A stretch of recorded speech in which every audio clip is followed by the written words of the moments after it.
ಸ್ವಾಗತ. ಇದೀಗ ಮುಖ್ಯಾಂಶಗಳು. ವೀರಶೈವ ಲಿಂಗಾಯತ ಸಮುದಾಯದಿಂದ ವಿದ್ಯಾರ್ಥಿಗಳಿಗೆ ಪ್ರತಿಭಾ ಪುರಸ್ಕಾರ. ಕೋಲಾರ ಜಿಲ್ಲಾ ಗ್ರಾಮೀಣ ವೀರಶೈವ ಲಿಂಗಾಯತ ಸಂಘದ ವತಿಯಿಂದ ಸಮುದಾಯದ ವಿದ್ಯಾರ್ಥಿನಿಯರಿಗೆ ಪ್ರತಿಭಾ ಪುರಸ್ಕಾರವನ್ನು ಹಮ್ಮಿಕೊಳ್ಳಲಾಗಿತ್ತು. 10ನೇ ತರಗತಿ ಮತ್ತು ಪಿಯುಸಿ ಪರೀಕ್ಷೆಯಲ್ಲಿ ಹೆಚ್ಚು ಅಂಕ ಪಡೆದು ಉತ್ತೀರ್ಣರಾದ ವಿದ್ಯಾರ್ಥಿಗಳಿಗೆ ಶಾಲು ಹೊದಿಸಿ ಹಣ್ಣ ಹಂಪಲು, ಪ್ರಶಸ್ತಿ ನೀಡಿ ಸನ್ಮಾನಿಸಲಾಯಿತು.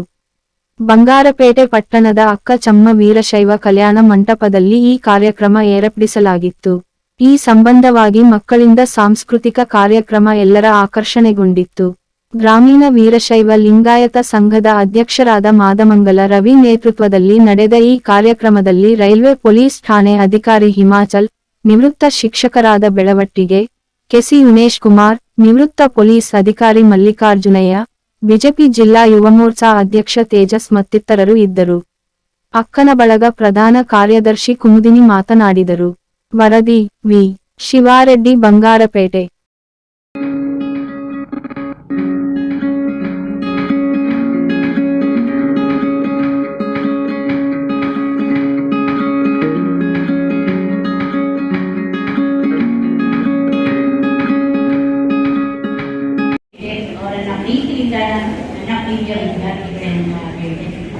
ಇವತ್ತು ಏನು ಪುರಸ್ಕಾರ ಅಂತ ಇದೆ, ಈ ಪುರಸ್ಕಾರ ಅನ್ನೋದು ಬಹಳ ಮುಖ್ಯ. ಯಾಕೆಂದ್ರೆ ವಿದ್ಯಾರ್ಥಿಗಳ ಒಂದು ಜವಾಬ್ದಾರಿಯನ್ನು ಕೂಡ ನಡೆಸುವಂತಹ ಒಂದು ಹಂತ ಇದು.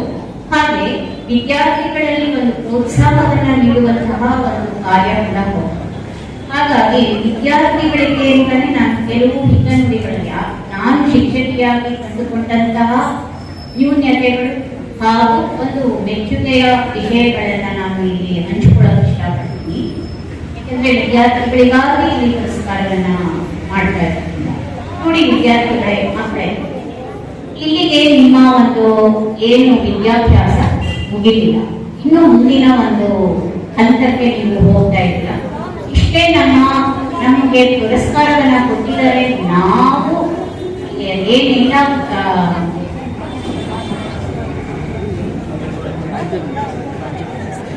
ಏನು ನಾವು ಮೆಚ್ಚುಗೆಯನ್ನ ಪಡ್ಕೊಂಡಿದ್ದೀವಿ ಅಂತ ಹೇಳಿ ಬೆನ್ನು ತಟ್ಕೊಳ್ಳುವಂತಹ ಒಂದು ಸಂದರ್ಭ ಇದಲ್ಲ.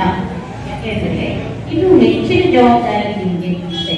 ಹಾಗೆ ನಿಮ್ಮ ಜವಾಬ್ದಾರಿ ಅಂದ್ರೆ ಈಗ ಸರ್ ಹೇಳ್ತಾ ಇದ್ರು, ನಿಮ್ಮ ಪೋಷಕರು ಅಂದ್ರೆ ತಂದೆ ತಾಯಿಗಳಿಗೆ ಬಹಳಷ್ಟು ನಿಮ್ಮನ್ನ ಉನ್ನತ ಮಟ್ಟದಲ್ಲಿ ನೋಡೋಕೆ ಇಷ್ಟಪಡುವಂಥವ್ರು ಅಲ್ವಾ. ಹಾಗಾಗಿ ಅವರಿಗೆ ಯಾವುದೇ ರೀತಿಯಲ್ಲಿ ಮನಸ್ಸಿಗೆ ನೋವು ಮಾಡದೆ, ಮೋಸ ಮಾಡದೆ ನಿಮ್ಮ ಒಂದು ಜೀವನವನ್ನ ಬುದ್ಧಿ ಮಾಡ್ಕೋಬೇಕು, ಉನ್ನತೀಕರಣ ಮಾಡ್ಕೋಬೇಕು. ಈ ಒಂದು ಸಂದರ್ಭದಲ್ಲಿ ನಾನು ಕೆಲವೇ ಕೆಲವು ವಿಚಾರವನ್ನ ನಿಮ್ಮಲ್ಲಿ ಹಂಚ್ಕೋತಾ ಇದ್ದೀನಿ. ಯಾಕೆಂದ್ರೆ ನಾನು ಕಂಡುಕೊಂಡಂತಹ ನ್ಯೂನ್ಯತೆ, ಈಗಾಗಲೇ ನಾನು ಶಾಲೆಯಲ್ಲಿ ನಾನು ವೃತ್ತಿಯಾಗಿ ನಾನು ಶಿಕ್ಷಕಿ ಹೌದು, ಅದ್ರ ಜೊತೆಗೆ ನಾನು ಬಹಳಷ್ಟು ಖಾಸಗಿ ಶಾಲೆಗಳಿಗೆ ನಾನು ಒಂದು ಪ್ರತಿನಿತ್ಯದ ಸ್ಥಳೀಯ ಸುದ್ದಿಗಳ ವೀಕ್ಷಣೆಗಾಗಿ ಸಿಟಿ ನ್ಯೂಸ್ಗೆ ಸಬ್ಸ್ಕ್ರೈಬ್ ಆಗಿ. ವಂದನೆಗಳೊಂದಿಗೆ ಪದ್ಮ.